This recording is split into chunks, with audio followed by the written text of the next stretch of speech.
Welcome to the Explainer. Today, we're digging into one of the simplest reactions you can imagine, burning hydrogen, right? Hydrogen plus oxygen gives you water. It should be easy. But it turns out this super simple reaction is hiding an explosive and honestly kind of bizarre secret. Let's get into it. So on one side, you've got this nice, neat equation we all probably saw in a chemistry class. It's clean, predictable, makes perfect sense. But then there's the bizarre reality of what actually happens. When you try to burn hydrogen, it's not so simple at all. Depending on the exact pressure, the mixture might just sit there, or it could explode violently. And the line between those two outcomes? It's this weird, squiggly shape called the inverted S-curve of explosion. So that's our big question today. Why? Why does something that looks so simple on paper act so strangely in the real world? What is going on at the molecular level that creates these weird specific limits for when it explodes and when it doesn't? To figure this out, we need to uncover a hidden secret. All right, so our first big clue comes from a pretty weird place. A joke somebody made about their watch chain. Meet Max Bodenstein. It's 1913, and he's totally stumped by a reaction where a single photon of light was somehow creating millions of molecules. He jokingly said to a student, he imagined the reaction just chugging along, link by link, kind of like his gold watch chain. It was just a throwaway line, a lab joke, but that little image sparked a revolutionary idea. That joke gave us a name and a mental picture for one of the most critical ideas in all of chemistry, the chain reaction. A chain reaction is pretty much exactly what it sounds like. Like dominoes falling. One event kicks off the next, which kicks off the one after that, and on it goes, just like the links in Bodenstein's chain. The whole key is that the reaction itself creates something new that keeps the process going. Okay, so these chain reactions have four main phases. First, you've got initiation. This is what creates super reactive, unstable little things called radicals. Then there's continuation, which keeps the chain going, and termination, which, stops it. But the real secret to an explosion, that's step 2, branching. This is where one radical smacks into something and creates multiple new radicals. It's a runaway cascade, and that is your recipe for a boom. So if the secret is chain reactions, what decides whether they branch out of control and explode? Well, it turns out it's all about a battle, a competition happening between two totally different chemical pathways. The final outcome, a nice, calm reaction, or a huge, violent explosion, is decided by this molecular level fight. And just like any good fight, the environment, the conditions, they matter.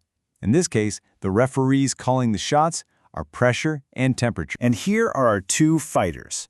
On the left, you've got the fast and explosive path. One hydrogen radical hits an oxygen molecule, and bam, you get two new radicals. That's our chain branching, and it leads straight to an explosion.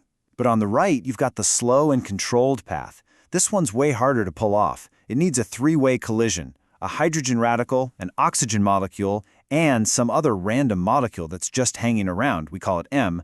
They all have to hit at the exact same time.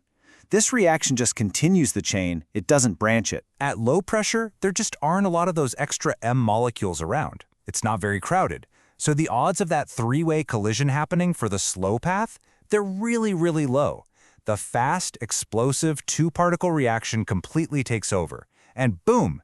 This explains why as you slowly increase the pressure, you suddenly hit that first explosive zone on our S-curve. But watch what happens when we start to crank up the pressure. The container gets way more crowded. Now there are tons of those M bystander molecules everywhere.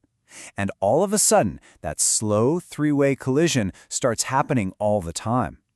It becomes so common that it actually starts to outcompete the explosive pathway, safely using up the radicals.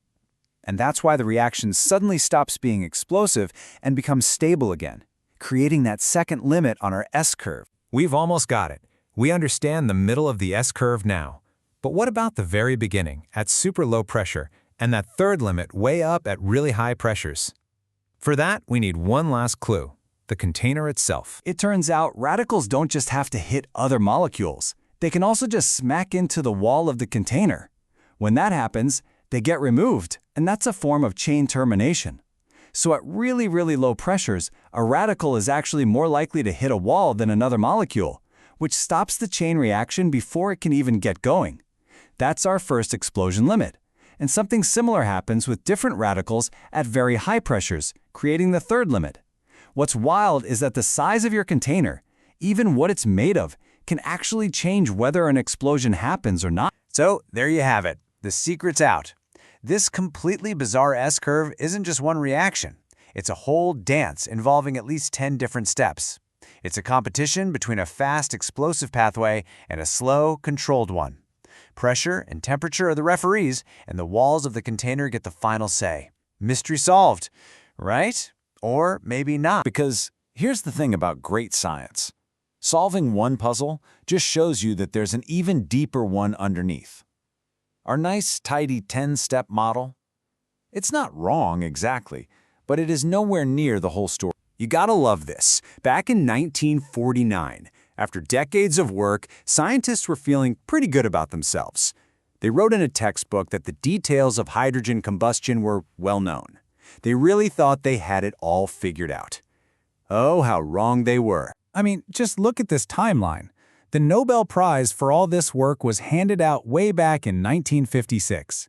And yet here we are, today, and scientists are still finding fundamental new steps in this supposedly well-known reaction.